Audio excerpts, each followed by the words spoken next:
वाहिगुरु जी का खालसा वाहिगुरु जी की फतेह। सवैये महले तीजे के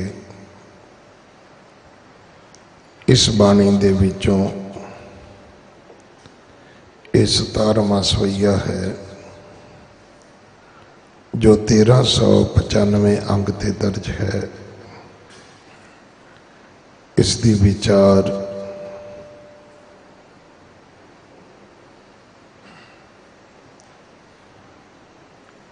भाई मनप्रीत सिंह जी प्रचारक आप जी नूं सरवण करवाउणगे।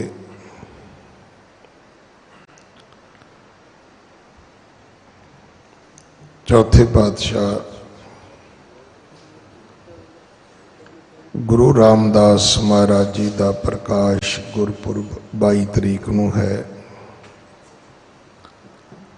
बंदी छोड़ दिवस दिवाली का पुरब 4 तरीक 4 नवंबर है। गुरु घर दे रख रखाव सेवा संभाल विच अपना हिस्सा जरूर पाओ। गुरु के लंगरां वास्ते रसद कड़ा प्रसाद की देग वास्ते आप जी देसी घ्यो की सेवा कर सकते हो। गुरुद्वारा बाला साहब हॉस्पिटल वास्ते बैड तो लैके वेंटीलेटर तक कोई भी सेवा आप जी भेज सकते हो। इमारत की सेवा जथेदार बाबा बचन सिंह जी कार सेवा वाले करवा रहे हैं। आप जी जदों भी गुरु घर आओ अपने ते दूजियां की हिफाजत वास्ते मास्क जरूर ला के रखो। सादा लिबास पा के आओ। नौजवान वीरां नूं भी बेनती है कि महाराज दे बख्शे केसां दा सिर ते जूड़ा करया करो। सोने दमाले दस्तारे सजा के आओ। अपने घरां विच भी आपां पंजाबी बोलीए ताकि साडे बच्चे पंजाबी माँ बोली भाषा सीख सकन। गुरमुखी पढ़ाइए बच्चों नूं ताकि वह गुरबाणी पढ़ सकन, महाराज दे चरनी लग सकन। अपने नावां दे नाल भी सिंह ते कौर शब्द लिखो, बोलो। जे माँ बाप तो गलती हुई है, भुल हुई है तो उहदे विच सानूं दुरुस्ती करनी चाहिए है। सर्टिफिकेटां विच भी ठीक करवाओ। और गुरु कलगीधर पातशाह जी दे धीआं पुत्र बन के जीविए। अगले समय लिए गुरबाणी विचार सरवण करो। वाहिगुरु जी का खालसा वाहिगुरु जी की फतेह। वाहिगुरु वाहिगुरु।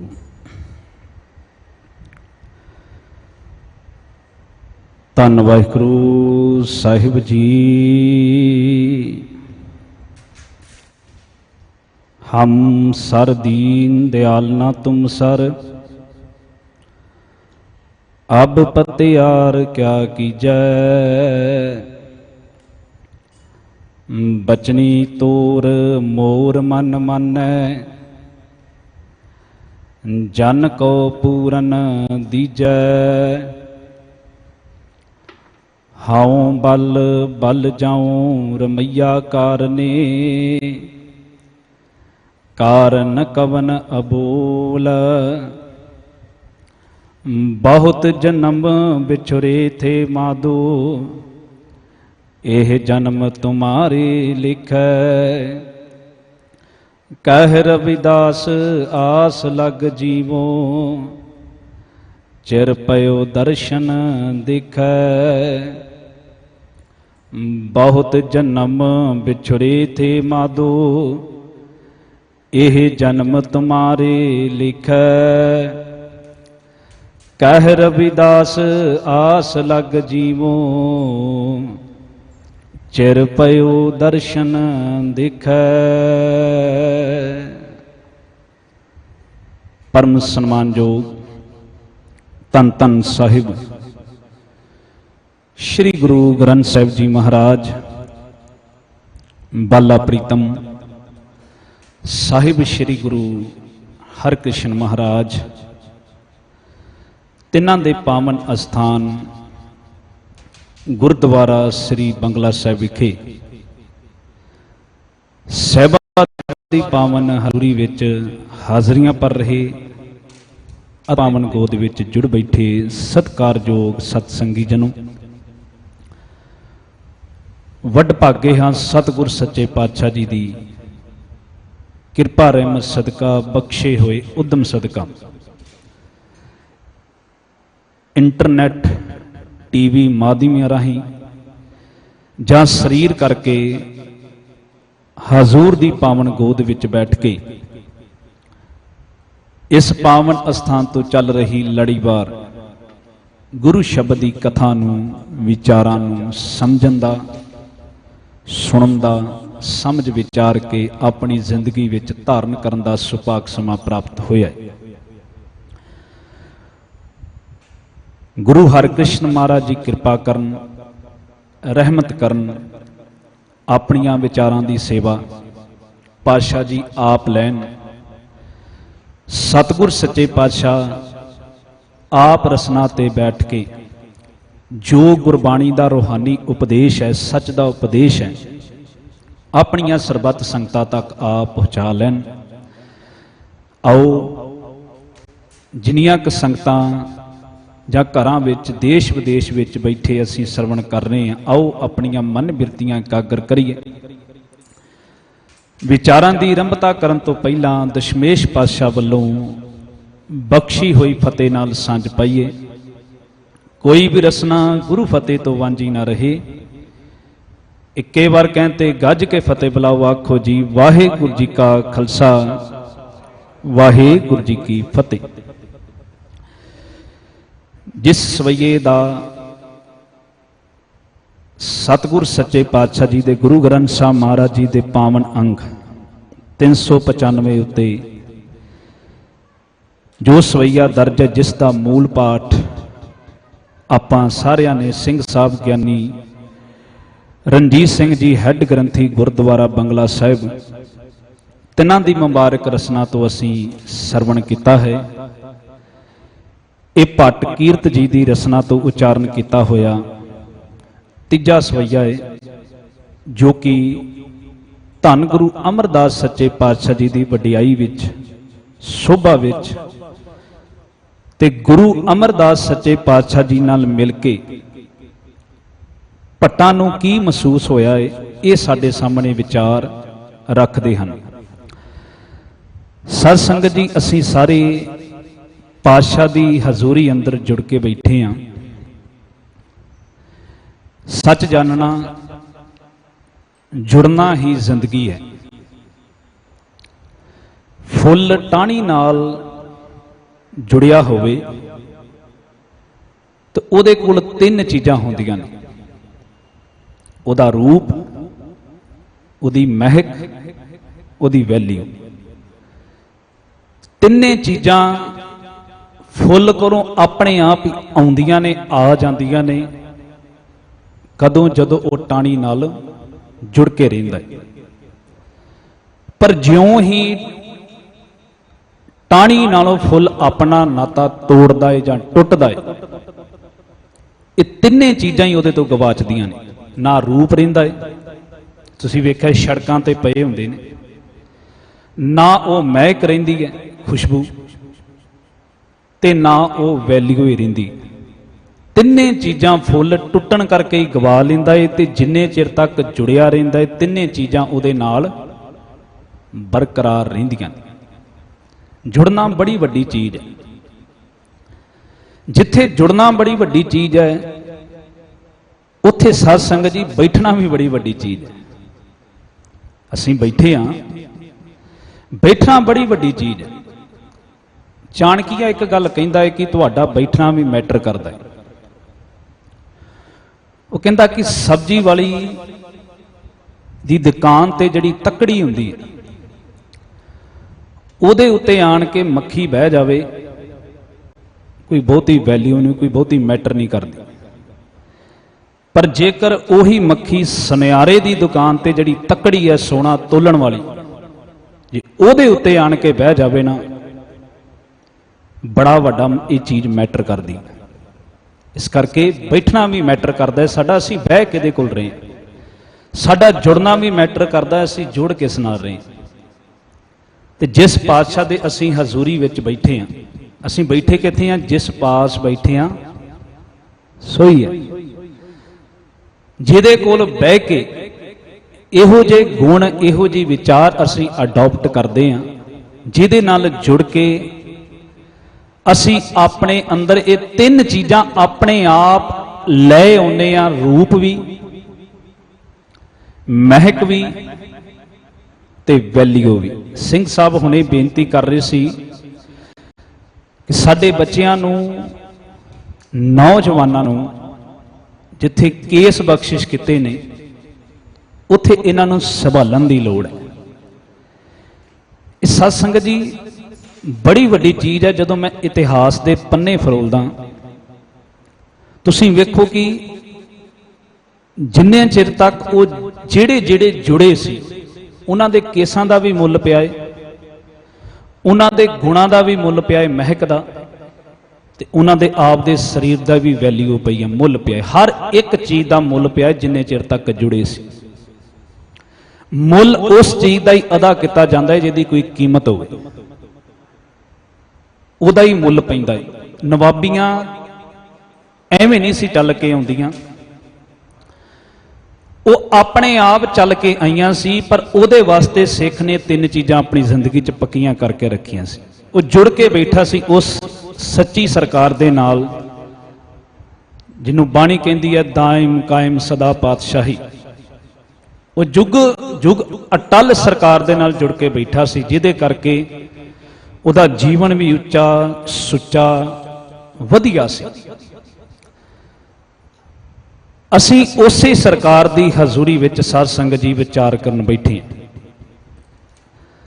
असीं जुड़ना भी है ते सच्चे पातशाह जी की गोद में जिथे बैठे हाँ मन करके भी बैठना है कि पातशाह जी कृपा करियो, साडे ते रहमतां बख्शिश करियो। जिन्ना चिर असीं तुहाडी हजूरी च बैठांगे साडा मन भी प्रेजेंट रहे, साडा मन भी तुहाडी गोद का आनंद माने। शरीर दे नाल मन का भी चौंकड़ा वज गया तो गल बन जाएगी।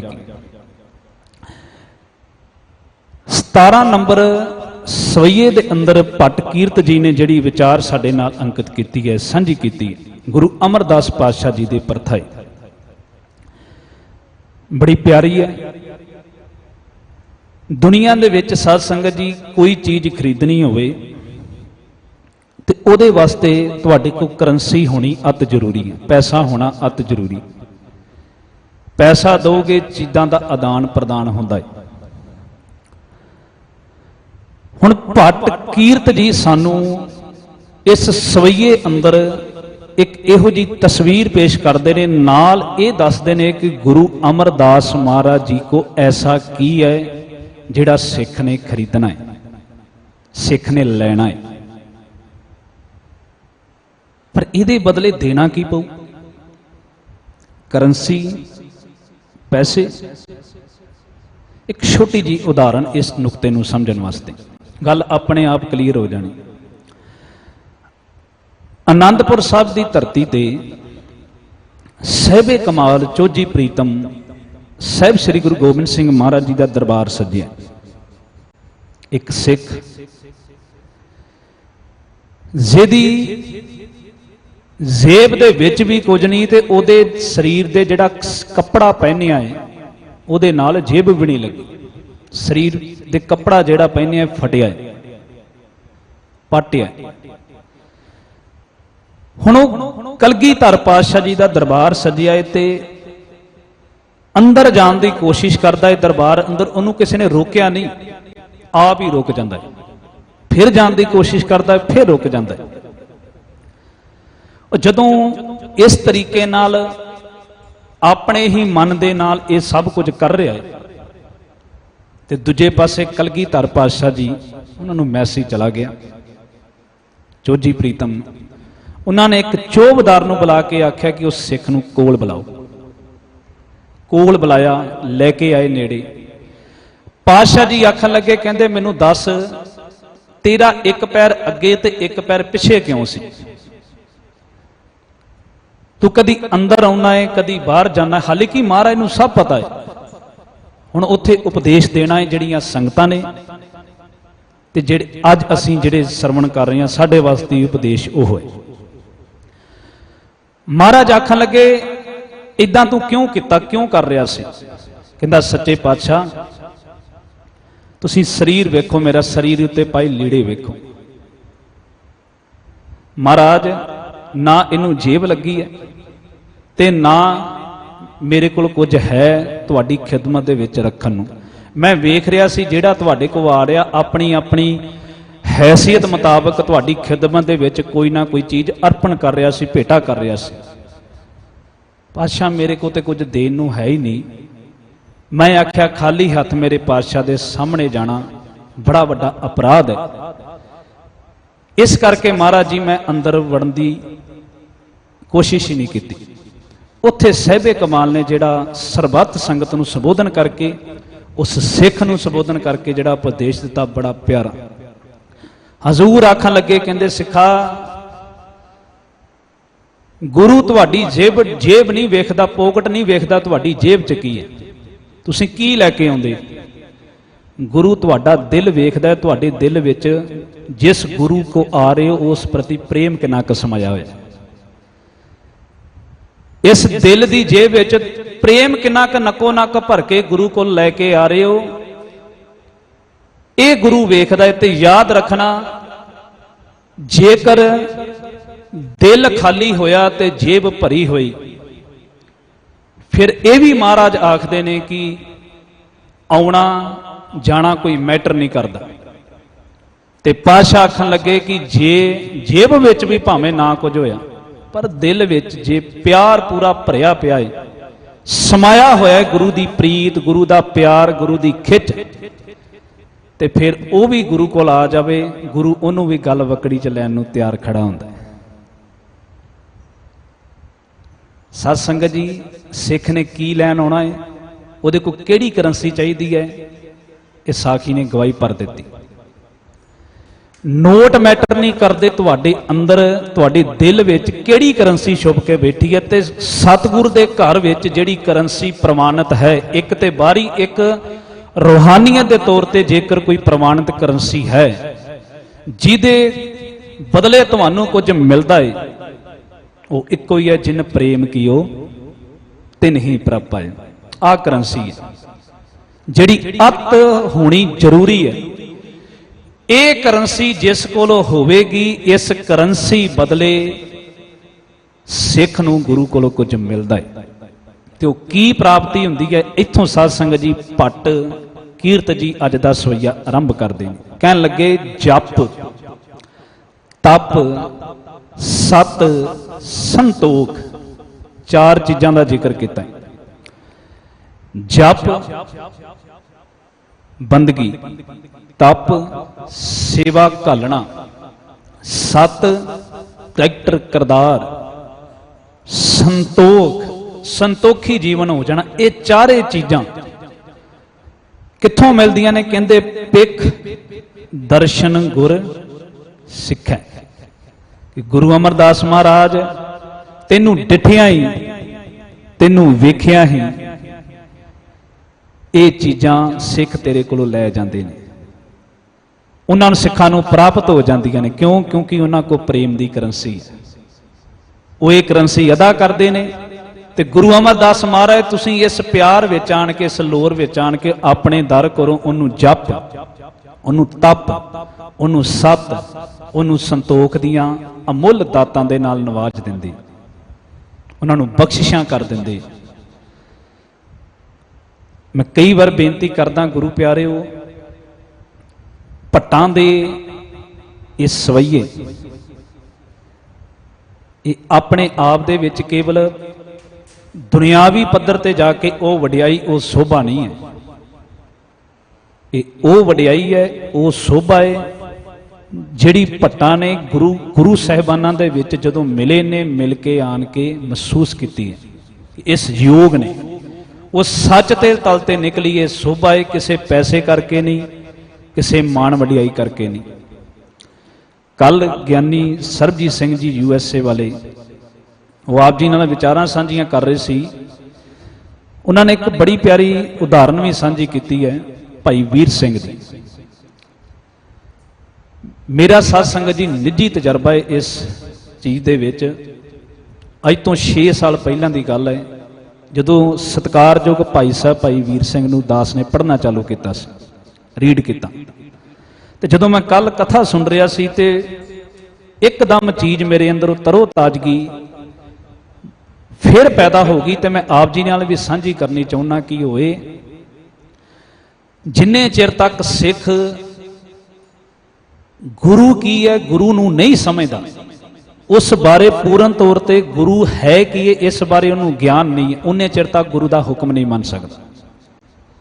ਉਹ ਗੁਰੂ ਦੇ ਹੁਕਮਾਂ ਦੇ ਪਹਿਲ ਦੇ ਆਧਾਰ ਤੇ ਮੰਨ ਹੀ ਨਹੀਂ ਸਕਦਾ, ਜੋ ਮਰਜ਼ੀ ਹੋ ਜਾਵੇ, ਜਿੰਨੇ ਚਿਰ ਤੱਕ ਉਹਨੂੰ ਗੁਰੂ ਬਾਰੇ ਪੂਰੀ ਗਿਆਨ ਨਹੀਂ ਹੈ। ਗੁਰੂ ਹੈ ਕੀ? ਸਾਡੇ ਪੰਥ ਦੇ ਵਿੱਚ ਦੋ ਧਿਰਾਂ ਨੇ। ਇੱਕ ਧਿਰ ਇਹੋ ਜਿਹੀ ਹੈ ਜਿਹੜੀ ਗੁਰੂ ਸਾਹਿਬ ਨੂੰ ਇੱਕ ਟੀਚਰ ਦੇ ਤੌਰ ਤੇ ਲੈ ਕੇ ਆ ਗਈ ਕਿ ਗੁਰੂ ਸਾਹਿਬ ਟੀਚਰ ਨੇ, ਟੀਚ ਕਰ ਰਹੇ ਨੇ। ਤੇ ਜਦੋਂ ਟੀਚਰ ਦੇ ਪੱਧਰ ਤੇ ਗੁਰੂ ਸਾਹਿਬ ਨੂੰ ਲਿਆਂਦਾ ਹੈ ਨਾ ਸਾਧ ਸੰਗਤ ਜੀ, ਫਿਰ ਵਿਦਿਆਰਥੀ ਵੀ ਅੱਗੇ ਉਹੋ ਜਿਹੇ ਨਿਕਲੇ ਨੇ ਕਿ ਟੀਚਰ ਮਨਾ ਥੋੜਾ ਸਕਦਾ ਯਾਰ ਕੋਈ ਗੱਲ। ਫਿਰ ਵਿਦਿਆਰਥੀ ਵੀ ਉਹੋ ਜਿਹੇ ਨਿਕਲੇ। ਤੁਸੀਂ ਵੇਖਿਆ ਨਾ ਜਿਹੜੇ ਟੀਚਰ ਹੁੰਦੇ ਨੇ, ਕਈ ਵਿਦਿਆਰਥੀ ਨਹੀਂ ਗੱਲ ਮੰਨਦੇ। ਇੱਥੇ ਕੰਡੀਸ਼ਨ ਨਹੀਂ ਹੈ ਕਿ ਗੁਰੂ ਨੂੰ ਤੁਸੀਂ ਟੀਚਰ ਲਿਆ ਕੇ ਖੜਾ ਕਰੋ। ਇੱਕ ਧਿਰ ਟੀਚਰ ਲਿਆ ਕੇ ਖੜਾ ਕਰ ਦਿੱਤਾ ਤੇ ਇੱਕ ਧਿਰ ਐਸੀ ਹੈ ਜਿਹਨੇ ਗੁਰੂ ਸਾਹਿਬ ਨੂੰ ਮੈਜੀਸ਼ੀਅਨ ਤੌਰ ਤੇ ਲਿਆ ਕੇ ਖੜਾ ਕਰ, ਜਾਦੂਗਰ। ਦੋਨੇ ਧਿਰਾਂ ਨੂੰ ਸਾਧ ਸੰਗਤ ਜੀ ਪੜਨ ਦੀ ਲੋੜ ਹੈ। ਮੈਂ ਬੇਨਤੀ ਕਰ ਲੱਗਾ, ਕੱਲ ਗਿਆਨੀ ਜੀ ਨੇ ਵੀ ਕੀਤੀ ਸੀ, ਸਾਡੀਆਂ ਕੌਮ ਦੀਆਂ ਲੜਾਈਆਂ ਆਪਣੇ ਆਪ ਖਤਮ ਹੋ ਜਾਣਗੀਆਂ। ਦੋਨੇ ਧਿਰਾਂ ਨੂੰ ਪੜਨ ਦੀ ਲੋੜ ਹੈ। ਤੇ ਸਤਿਕਾਰਯੋਗ ਭਾਈ ਸਾਹਿਬ ਭਾਈ ਵੀਰ ਸਿੰਘ, ਜਿਨ੍ਹਾਂ ਦੇ ਨਾਵਲ ਨੇ, ਜਿਨ੍ਹਾਂ ਦੀਆਂ ਲਿਖਤਾਂ ਨੇ ਕਲਗੀਧਰ ਚਮਤਕਾਰ, ਗੁਰੂ ਨਾਨਕ ਚਮਤਕਾਰ, ਤੇ ਇਹਨਾਂ ਦੀ ਛੂਹ ਦੇ ਨਾਲ ਸਿੱਖ ਬਣੇ ਪ੍ਰੋਫੈਸਰ ਪੂਰਨ ਸਿੰਘ।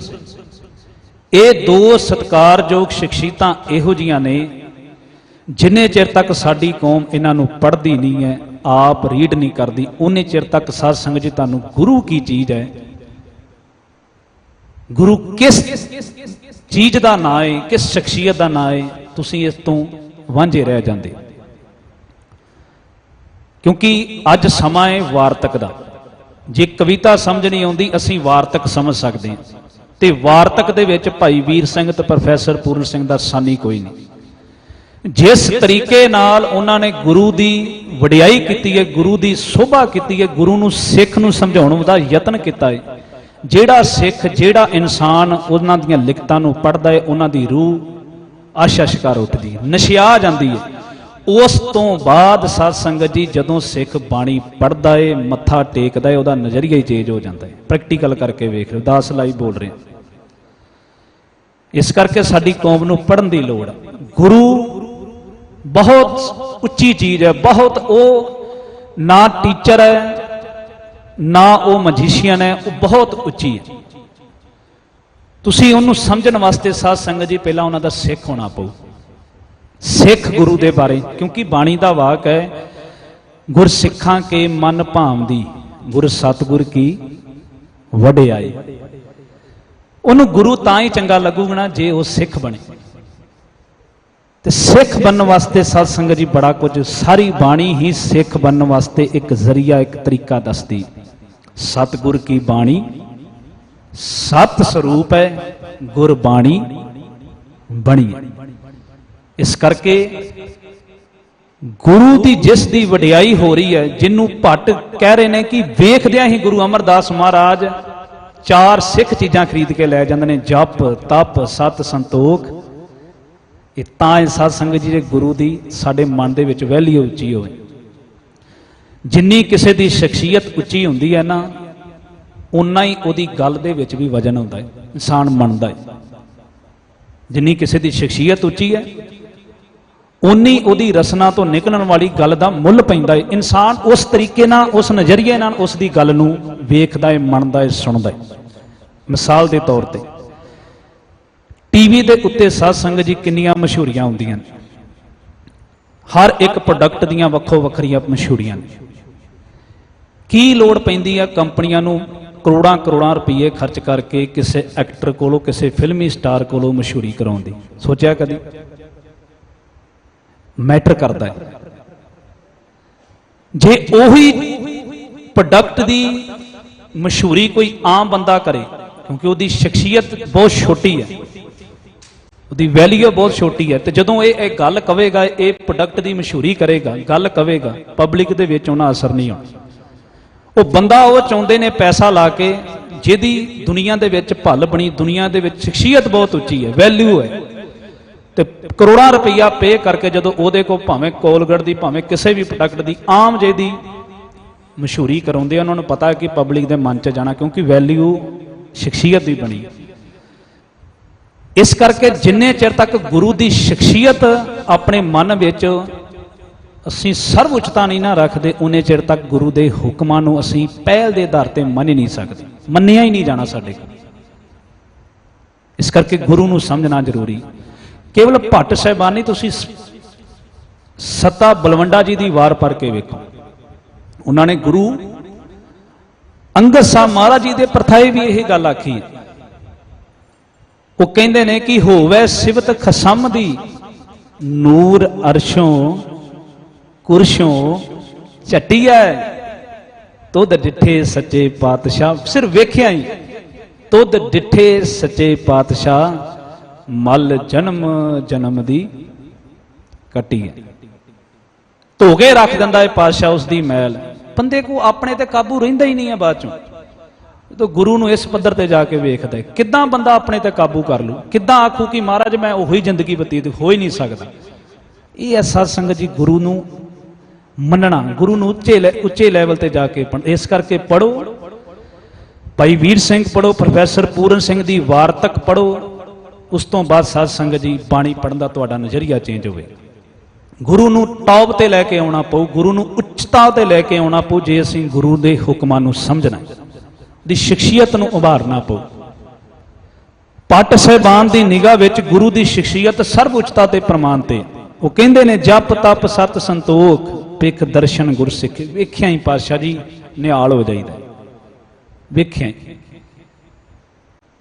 ਤੇ ਇੱਥੇ ਬਸ ਨਹੀਂ, ਕਹਿੰਦੇ ਸ਼ਰਨ ਪਰੇ ਤੇ ਉਭਰੇ। ਤੇਰੀ ਸ਼ਰਨ ਵਿੱਚ ਇੱਕ ਵਾਰ ਗੁਰੂ ਅਮਰਦਾਸ ਮਹਾਰਾਜ ਕੋਈ ਆ ਜਾਵੇ ਸਹੀ, ਉਹ ਤਰ ਜਾਂਦਾ ਹੈ।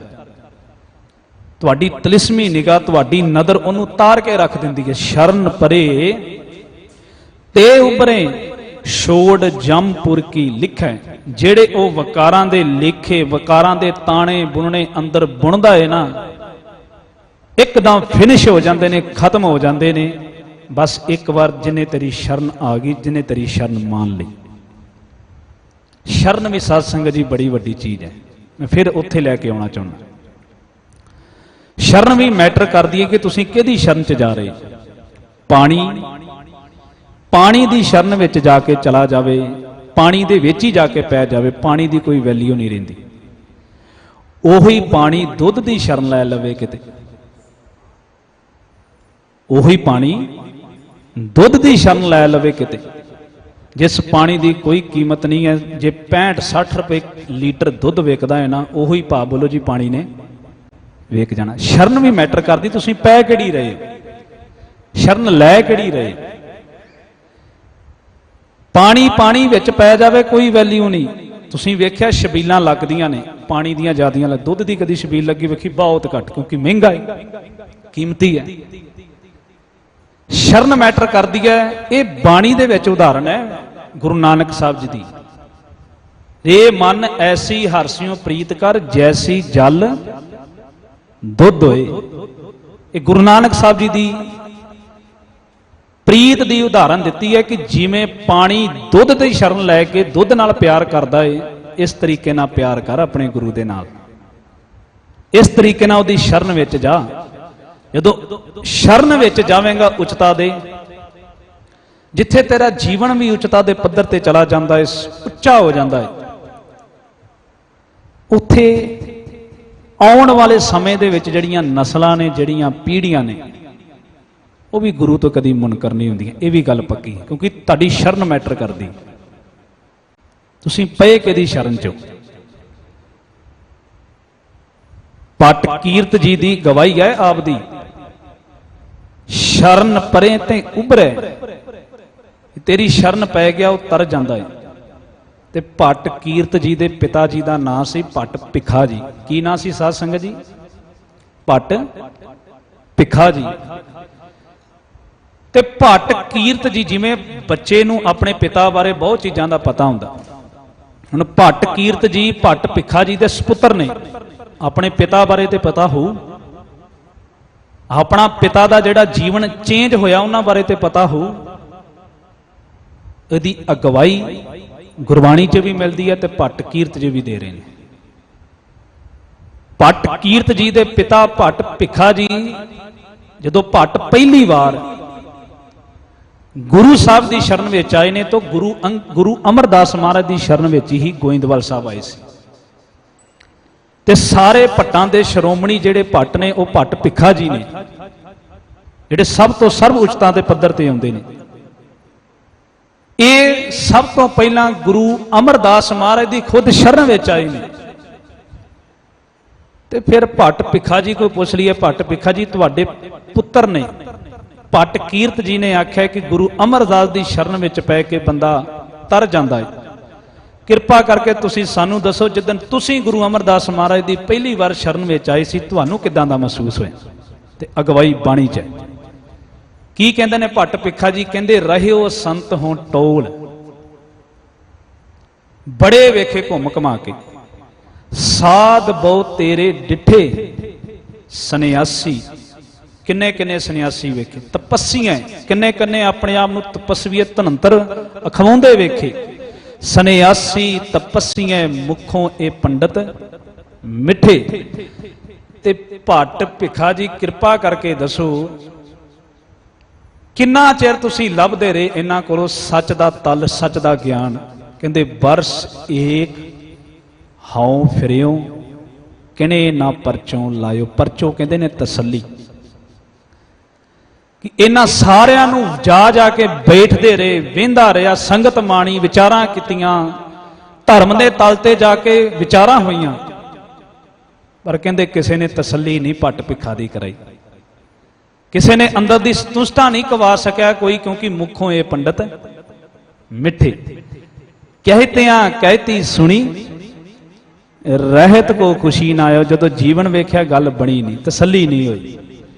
ਕਹਿੰਦੇ 1 ਸਾਲ ਪੂਰਾ ਘੁੰਮਿਆ ਹੈ। ਵੈਸੇ ਸਾਧ ਸੰਗਤ ਜੀ ਜਿਹਨੇ ਲੱਭਣਾ ਹੈ ਨਾ ਉਹਦੇ ਵਾਸਤੇ 1 ਸਾਲ ਹੀ ਬੜਾ ਹੈ, ਤੇ ਜਿਹਨੇ ਲੱਭਣਾ ਨਹੀਂ ਹੈ ਨਾ ਉਹਦੇ ਵਾਸਤੇ 60 ਸਾਲ ਕੀ ਭਾਵੇਂ ਦੂਜਾ ਜਨਮ ਧਾਰ ਕੇ ਵੀ ਆ ਜਾਵੇ ਉਹਨੂੰ ਕੋਈ ਪ੍ਰਾਪਤੀ ਨਹੀਂ।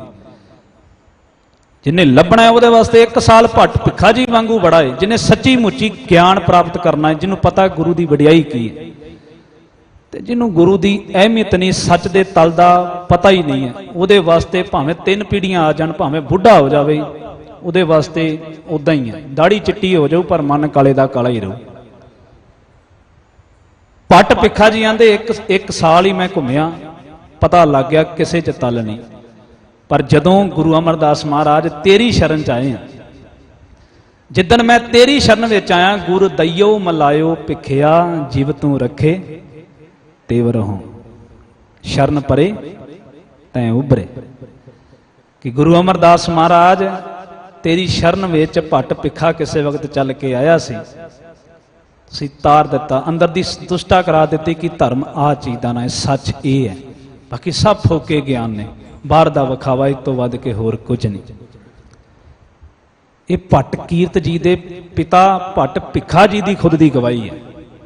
ਇਸ ਤੋਂ ਵੱਧ ਕੇ ਹੋਰ ਸਾਨੂੰ ਕੋਈ ਪ੍ਰਮਾਣ ਨਹੀਂ ਹੋ ਸਕਦਾ। ਗੁਰੂ ਦੀ ਸ਼ਰਨ ਵਿੱਚ ਜਾ ਕੇ ਕਿਵੇਂ ਬੰਦਾ ਉੱਭਰਦਾ ਹੈ, ਕਿਵੇਂ ਬੰਦੇ ਦੀ ਤਸੱਲੀ ਹੋ ਜਾਂਦੀ, ਕਿਵੇਂ ਬੰਦਾ ਸੰਤੁਸ਼ਟਾ ਪ੍ਰਾਪਤ ਕਰ ਲੈਂਦਾ ਹੈ। ਸ਼ਰਨ ਪਰੇ ਤੇ ਉਭਰੇ ਛੋੜ ਜਮਪੁਰ ਕੀ ਲਿਖੈ, ਵਿਕਾਰ ਖਤਮ ਹੋ ਜਾਂਦੇ ਨੇ, ਬੰਦੇ ਦਾ ਸੋਹਣਾ ਜੀਵਨ ਬਣ ਜਾਂਦਾ ਹੈ। ਮੈਂ ਸਾਧ ਸੰਗਤ ਜੀ ਬਾਣੀ ਜਦੋਂ ਅਸੀਂ ਪੜ੍ਹਦੇ ਹਾਂ ਤੇ ਬਾਣੀ ਦੇ ਵਿੱਚ ਮੱਛੀ ਦੀ ਉਦਾਹਰਨ ਆਉਂਦੀ ਹੈ, ਫਿਸ਼ ਦੀ ਐਗਜ਼ਾਮਪਲ ਆਉਂਦੀ ਹੈ। ਸਿੱਖ ਨੂੰ ਗੁਰੂ ਦੇ ਨਾਲ ਪ੍ਰੀਤ ਪੈਦਾ ਕਰਨ ਵਾਸਤੇ। ਹਾਲਾਂਕਿ ਮੱਛੀ ਨੂੰ ਨਹੀਂ ਪਤਾ ਕਿ ਮੇਰੀ ਵੀ ਕੋਈ ਐਗਜ਼ਾਮਪਲ ਗੁਰੂ ਸਾਹਿਬ ਨੇ ਬਾਣੀ 'ਚ ਵਰਤੀ। ਉਹ ਮੱਛੀ ਦੀ ਐਗਜ਼ਾਮਪਲ ਦੇਣਾ ਸਿੱਖ ਨੂੰ ਸਮਝਾਉਣਾ ਸੀ। ਸਿੱਖ ਨੂੰ ਖੁਦ ਮੱਛੀ ਬਣਨ ਨੂੰ ਆਖਿਆ ਸੀ। ਗੱਲ ਇਹ ਸੀ ਕਿ ਸਤਿਗੁਰ ਕੀ ਬਾਣੀ ਸਤ ਸਰੂਪ ਹੈ, ਗੁਰਬਾਣੀ ਬਣੀ ਹੈ। ਇਹ ਸੀ ਫਿਸ਼ ਦੀ ਐਗਜ਼ਾਮਪਲ।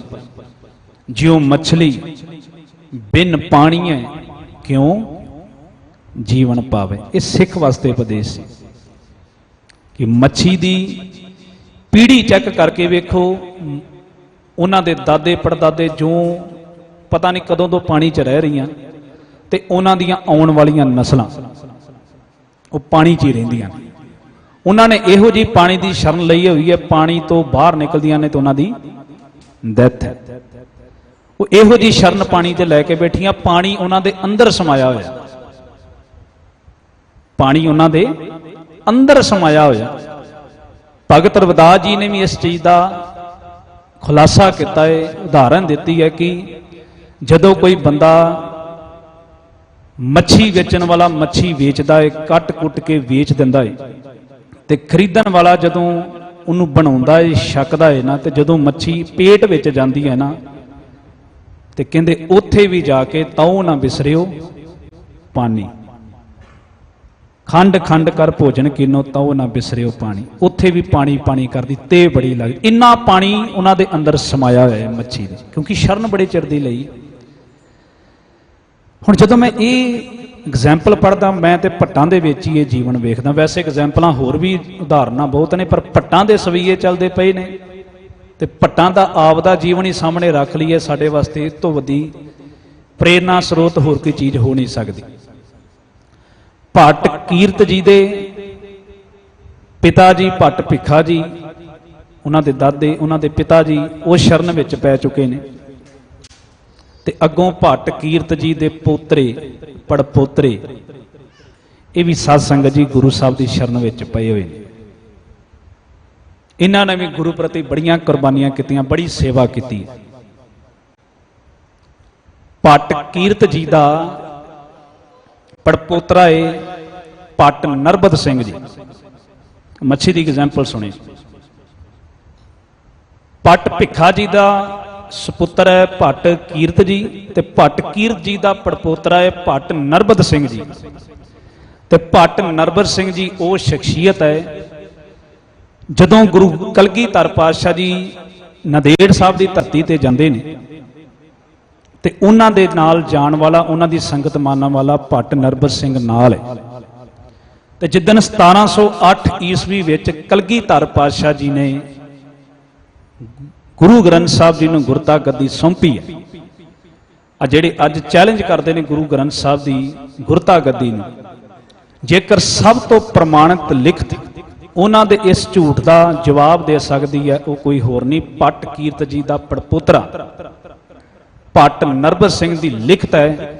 ਭੱਟ ਵਈਆਂ ਉਹਨਾਂ ਦੇ ਵਿੱਚ ਇਸ ਚੀਜ਼ ਦਾ ਜਵਾਬ ਹੈ। ਸਭ ਤੋਂ ਪ੍ਰਮਾਣਿਕ ਲਿਖਤ ਹੈ ਕਿ ਗੁਰਤਾ ਗੱਦੀ ਗੁਰੂ ਗੋਬਿੰਦ ਸਿੰਘ ਮਹਾਰਾਜ ਜੀ ਨੇ ਗੁਰੂ ਗ੍ਰੰਥ ਸਾਹਿਬ ਜੀ ਨੂੰ ਸੌਂਪੀ ਸੀ। ਇੱਥੋਂ ਤੱਕ ਉਹਨਾਂ ਦੀਆਂ ਲਿਖਤਾਂ ਨੇ।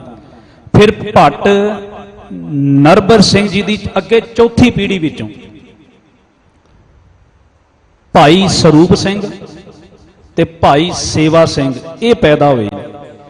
ਇਹਨਾਂ ਨੇ ਸਿੱਖ ਇਤਿਹਾਸ ਦੇ ਨਾਲ ਰਿਲੇਟਡ ਇਹੋ ਜਿਹੇ ਵੱਡੇ ਗ੍ਰੰਥ ਸਾਡੇ ਸਾਹਮਣੇ ਲੈ ਕੇ ਆਏ, ਜਿਹੜੇ ਗੁਰੂ ਕੀਆਂ ਸਾਖੀਆਂ ਤੇ ਸ਼ਹੀਦ ਬਿਲਾਸ ਭਾਈ ਮਣੀ ਸਿੰਘ, ਇਹੋ ਜਿਹੇ ਉਹ ਗ੍ਰੰਥ ਸਾਡੇ ਸਾਹਮਣੇ ਪਹੁੰਚੇ ਨੇ। ਭੱਟ ਨਰਬਦ ਸਿੰਘ ਦੀ ਚੌਥੀ ਪੀੜ੍ਹੀ ਭਾਈ ਸਰੂਪ ਸਿੰਘ, ਤੇ ਭਾਈ ਸਰੂਪ ਸਿੰਘ ਦੀ ਅੱਗੇ ਤੀਜੀ ਪੀੜ੍ਹੀ ਭਾਈ ਛੱਜੂ ਸਿੰਘ। ਇਹਨਾਂ ਨੇ ਇਹ ਭੱਟਵਈਆਂ ਦੀ ਲੱਥਾ ਜਿਹੜਾ ਕੀਤਾ, ਇਹ ਗੁਰਮੁਖੀ ਦੇ ਆਣ ਲਿਆ ਕੇ, ਗੁਰਮੁਖੀ ਲਿਪੀ ਦੇ ਵਿੱਚ ਲਿਆ ਕੇ ਕੀਤਾ, ਤੇ ਜਿਹਨੂੰ ਗਿਆਨੀ ਗਰਜਾ ਸਿੰਘ ਜੀ ਨੇ ਸੰਪਾਦਿਤ ਕਰਕੇ ਪੰਥ ਦੀ ਝੋਲੀ ਵਿੱਚ ਪਾਇਆ। ਇਹ ਸਾਧ ਸੰਗਤ ਜੀ ਵੇਖੋ ਕਿੱਥੋਂ ਚੀਜ਼ ਕਿੱਥੇ ਤੁਰੀ ਜਾ ਰਹੀ। ਜਿੱਥੇ ਪੜਪੋਤਰੇ ਉਹਨਾਂ ਦੇ ਇਹੋ ਜਿਹੇ ਨੇ, ਉਹਨਾਂ ਦੇ ਪੋਤਰੇ ਵੀ ਬਾ ਕਮਾਲ ਨੇ। ਜਦੋਂ ਬਹਾਦਰ ਸ਼ਾਹ,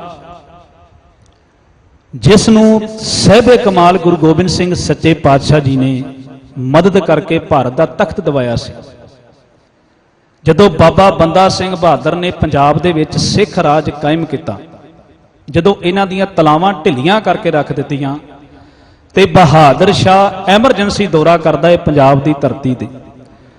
ਉੱਥੇ ਸ਼ਾਹੀ ਫਰਮਾਨ ਜਾਰੀ ਕਰਦਾ ਹੈ, ਕਹਿੰਦਾ ਕਿ ਜਿੰਨੇ ਨਾਨਕ ਨਾਂ ਦੇ ਪੈਰੋਕਾਰ ਨੇ ਇਹਨਾਂ ਨੂੰ ਕਤਲ ਕਰ ਦਿਓ। ਹਾਲੇ ਕਿ ਗੁਰੂ ਗੋਬਿੰਦ ਸਿੰਘ ਮਹਾਰਾਜ ਨੇ ਮਦਦ ਕੀਤੀ ਹੈ, ਪਰ ਉਹਦੀਆਂ ਸਮੇਂ ਬਾਅਦ ਅੱਖਾਂ ਫਿਰ ਗਈਆਂ।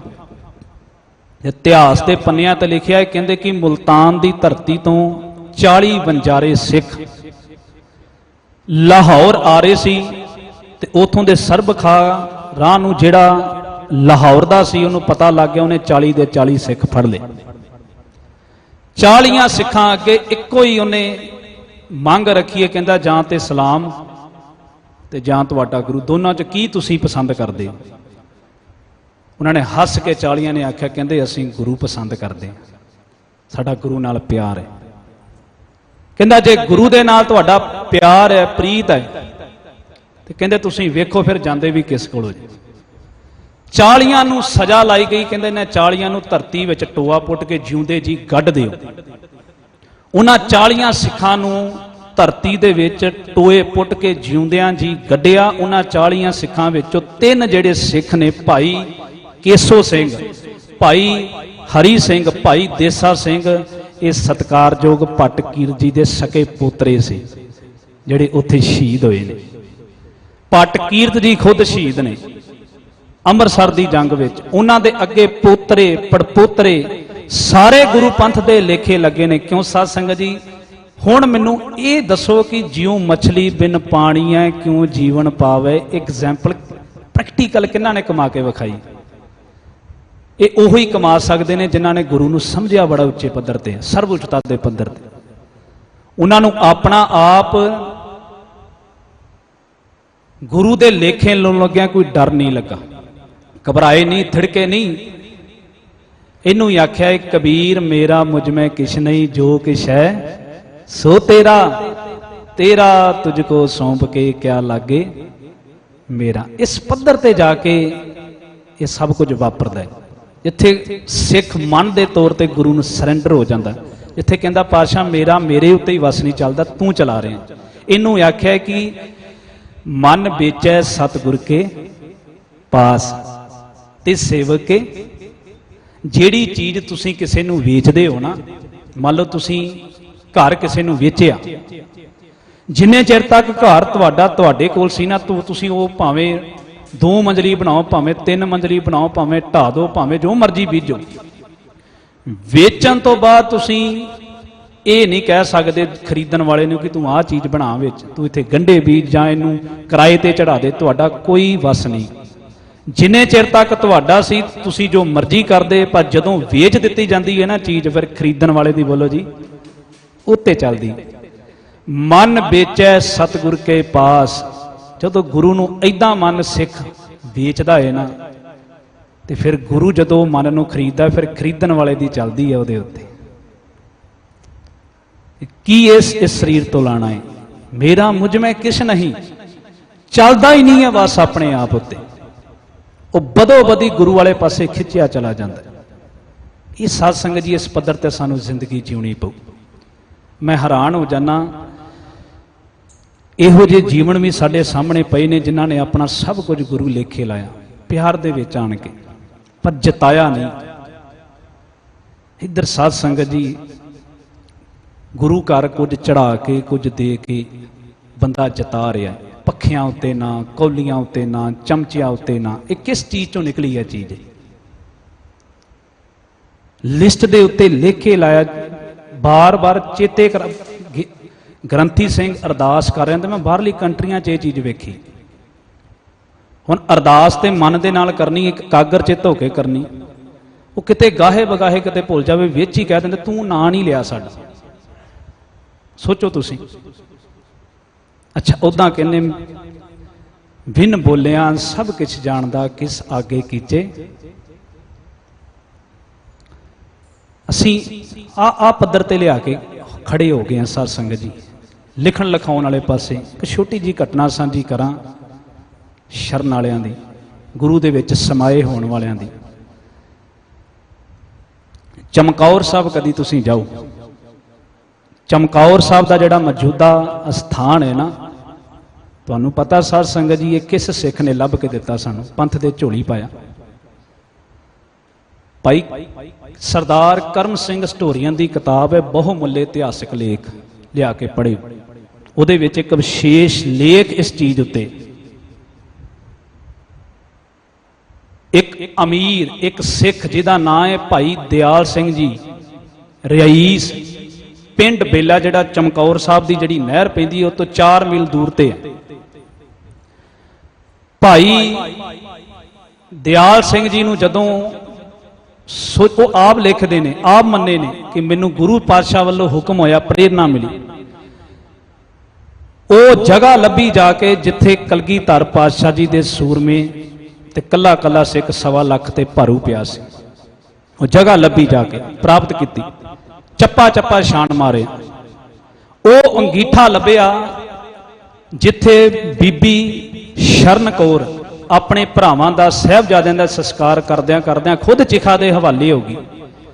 ਉੱਥੇ ਸਿਆਣੇ ਕੋ ਪੁੱਛਿਆ, ਖੋਜੀਆਂ ਕੋ ਪੁੱਛਿਆ, ਤੇ ਦੱਸਣ ਵਾਲਿਆਂ ਨੇ ਦੱਸਿਆ ਕਿ ਇੱਕ ਗੁਰਮੁਖ ਬੰਦੇ ਨੇ ਉਹ ਸਾਰੀ ਵਿਭੂਤੀ ਇਕੱਠੀ ਕਰਕੇ ਧਰਤੀ ਦੇ ਵਿੱਚ ਦੱਬ ਦਿੱਤੀ ਹੈ ਤੇ ਉਹ ਜਗ੍ਹਾ ਆਏ। ਜਦੋਂ ਭਾਈ ਦਿਆਲ ਸਿੰਘ ਜੀ ਹੁਣਾਂ ਨੇ ਉਹ ਜਗ੍ਹਾ ਪਟਾਈ ਤੇ ਵਿੱਚੋਂ ਸਾਧ ਸੰਗਤ ਜੀ ਉਹ ਵਿਭੂਤੀ ਨਿਕਲੀ, ਉਹ ਜਗ੍ਹਾ ਪ੍ਰਾਪਤ ਹੋਈ। ਤੇ ਉਸ ਜਗ੍ਹਾ ਦੇ ਉੱਤੇ ਜਿਹੜਾ ਅਸਥਾਨ ਬਣਿਆ ਅੱਜ, ਉਹ ਸ਼ਹੀਦਗੰਜ ਬਣਿਆ। ਉਸ ਅਸਥਾਨ ਦੇ ਉੱਤੇ ਇਹ ਉਹ ਜਗ੍ਹਾ ਹੈ ਜਿਹਦੇ ਬਾਰੇ ਅੱਲਾ ਯਾਰ ਖਾਂ ਜੋਗੀ ਕਹਿੰਦਾ ਹੈ ਕਿ ये वो जहां है जहां 47 तन शहीद होए, खताबे सरवी सिखों ने सर कटा के लिए। किसी ने सिफारिश नहीं की सिखा नूं सरदारियां वास्ते, अप्रोच नहीं की। दलाई पंथ को जीत सरबाजियों से बराए जे रुतबे लहू बहा के लिए। जिहदे बारे संत राम उदासी भी यह गल लिखण लई मजबूर हो जाता है कि साहिबजादियां ने अपने पिता नूं आख्या सी, बापू तू वेखी बैठ के कंढे उत्ते किवें लड़नगे जीत जुझार तेरे, टुब्बी मार के सिरसा दे रोड अंदरों कढ लियावांगे सारे गीत तेरे, तेरी कच्ची चमकौर दे गड़ी मूरे। किला दिल्ली दा असीं झुका देंगे, झौरा करी ना किले आनंदगढ़ दा, कुल्ली कुल्ली नूं किला बना। ये ओ जगह है, ये ओ स्थान है जिहड़ा भाई दयाल सिंह हुणां ने लभ के दिता। ते जिहड़ी मैं बेनती कर लगा, जदों साध संगत जी स्थान बन के तैयार होया, शुकराने दी अरदास बेनती होण लगी, भाई दयाल सिंह जी आए, आन के ग्रंथी सिंह नूं आख लगे, कहंदे अरदास करियो गुरु पातशाह अगे कि मेरा कख ना रवे। सुनियो इस चीज नूं कि गुरु साहब अगे अरदास करियो, भाई साहबान जी मेरी अंश बंश नाश हो जावे, मेरा कख ना रवे। संगता आखन, संगता कहन कि तुहाडी किरपा सदका सानू उस अस्थान दे दर्शन होए, तुसीं बनवाया, आप मजदूरियां दिंदे रहे, आप दिहाड़ियां दिंदे रहे अपने कोलों, आप सेवा करते रहे, और तुहाडी अंश बंश क्यों नाश होवे, तुहाडी अंश बंश वधे फुले। पर वो सिख आखन लगा, कहंदा नहीं, मेरी अरदास करो कि मेरी अंश बंश नाश हो जाए।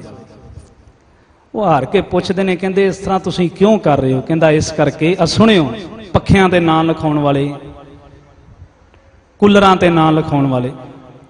वो कहन लगा, कहंदा कि मैं नहीं चाहुंदा कल नूं मेरी वंश विचों, अंश विचों कोई उठ के आखे कि आ जगह मेरे प्यो ने बनाई, मैनूं इत्थों दा प्रधान बनाओ, मैनूं इत्थों दा मैनेजर बनाओ। मैं नहीं चाहुंदा आण के कोई इत्थे दावा ठोके आण के। ये सेवा भी कलगीधर पातशाह जी दी है, प्रेरणा भी उन्हां दी है, माया भी उन्हां दी बख्शी है। मैं तो एक नमाणा जिहा बंदा, मैं नहीं चाहुंदा कल नूं बंदा आण के, मेरे बच्चे आण के ये चीज़ करन, ये चीज़ आखण। इस करके मैं चाहुंदा मेरी ते साध संगत जी इतिहास के पन्नियां ते लिखिया उन्हां दी अंश बंश भी कोई नहीं हुई।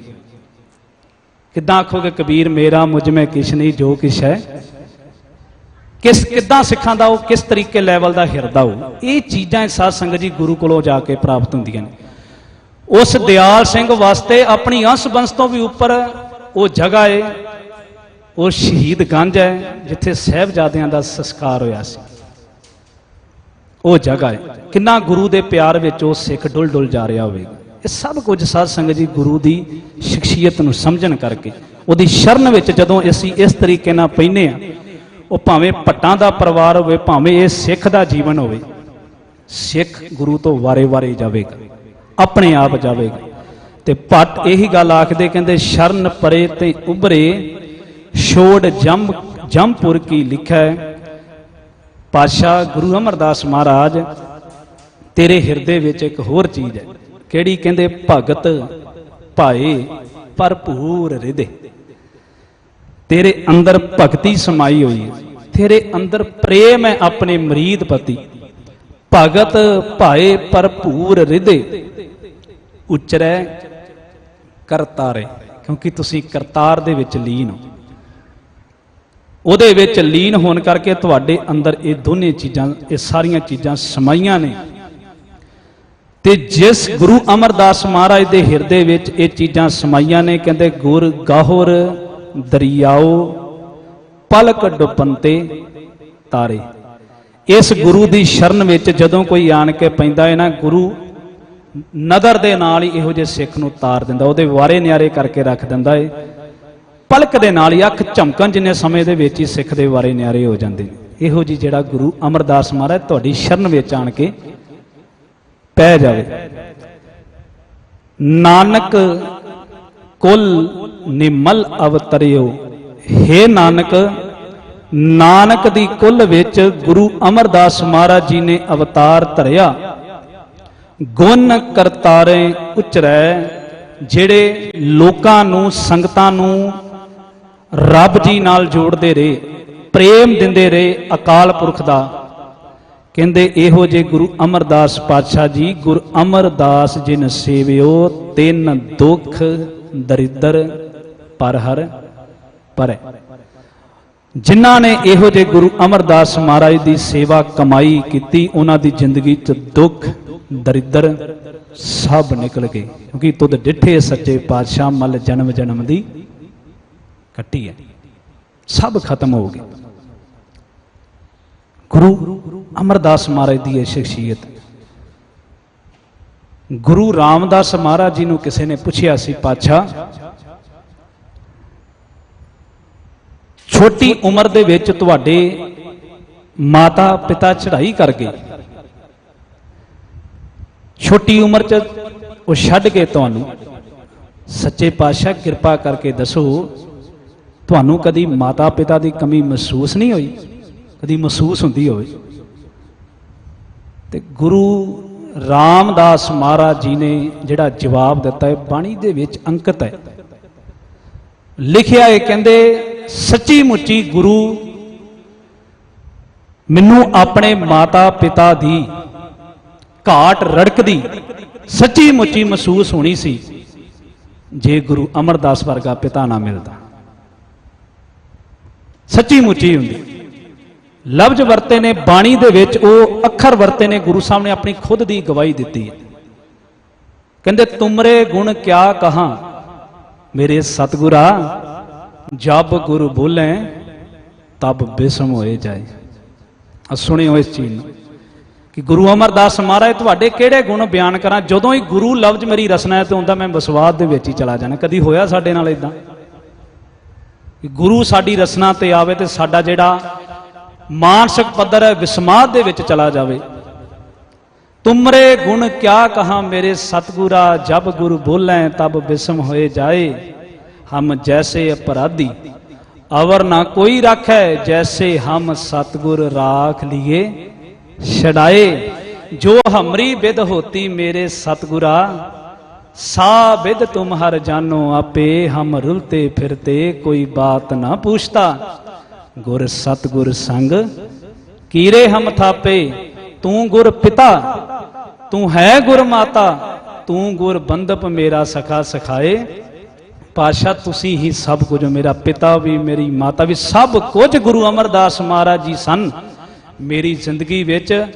ਗੁਰੂ ਅਮਰਦਾਸ ਮਹਾਰਾਜ ਜੀ ਕਰਕੇ ਮੈਨੂੰ ਮਾਤਾ ਪਿਤਾ ਦੀ ਜਿਹੜੀ ਘਾਟ ਹੈ ਉਹ ਕਦੀ ਮਹਿਸੂਸ ਨਹੀਂ ਹੋਈ। ਇਹ ਐਸਾ ਸੰਗ ਤਿੰਨ ਦੁੱਖ ਦਰਿਦਰ ਪਰ ਹਰ ਪਰੇ, ਗੁਰੂ ਅਮਰਦਾਸ ਜਿਨ ਸੇਵਿਓ। ਆਓ ਮਹਾਰਾਜ ਜੀ ਕਿਰਪਾ ਕਰਨ, ਆਓ ਅਸੀਂ ਵੀ ਚੱਲੀਏ ਗੁਰੂ ਅਮਰਦਾਸ ਮਹਾਰਾਜ ਦੀ ਸ਼ਰਨ ਵਿੱਚ, ਅਰਦਾਸ ਕਰੀਏ ਧੰਨ ਗੁਰੂ ਰਾਮਦਾਸ ਪਾਤਸ਼ਾਹ ਜੀ ਦੇ, ਅਰਦਾਸ ਕਰੀਏ ਸੱਚੀ ਸੁਲਤਾਨ ਅੱਗੇ, ਸੱਚੀ ਸਰਕਾਰ ਅੱਗੇ, ਗੁਰੂ ਅਮਰਦਾਸ ਪਾਤਸ਼ਾਹ ਕਿਰਪਾ ਕਰੋ ਸਾਡੇ ਤੇ, ਸਾਨੂੰ ਵੀ ਆਪਣੀ ਸ਼ਰਨ ਵਿੱਚ ਰੱਖੋ।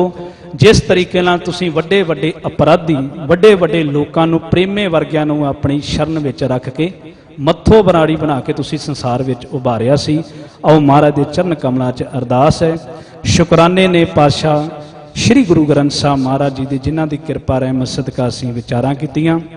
ਕੋਟਾਨ ਕੋਟ ਧੰਨਵਾਦ ਸਮੁੱਚੇ ਪ੍ਰਬੰਧ ਦਾ, ਜਿਨ੍ਹਾਂ ਦੀ ਕਿਰਪਾ ਸਹਿਯੋਗ ਨਾਲ ਆਪ ਸਰਬੱਤ ਸੰਗਤ ਦੇ ਰੂਬਰੂ ਹੋਣ ਦਾ ਮੌਕਾ ਮਿਲਿਆ। ਸਤਿਗੁਰ ਸੱਚੇ ਪਾਤਸ਼ਾਹ ਕਿਰਪਾ ਕਰਨ, ਆਪ ਸਰਬੱਤ ਸੰਗਤ ਨੂੰ ਦਰ ਕਰੋ ਨਾਮ ਦੀ ਦਾਤ, ਗੁਰਸਿੱਖੀ ਦੀਆਂ ਦਾਤਾਂ ਬਖਸ਼ਿਸ਼ ਕਰਕੇ ਨਦਰੋ ਨਦਰੀ ਨਿਹਾਲ ਕਰਨ। ਭੁੱਲਾਂ ਚੁੱਕਾਂ ਦੀ ਖਿਮਾ। ਵਾਹਿਗੁਰੂ ਜੀ ਕਾ ਖਾਲਸਾ, ਵਾਹਿਗੁਰੂ ਜੀ ਕੀ ਫਤਿਹ।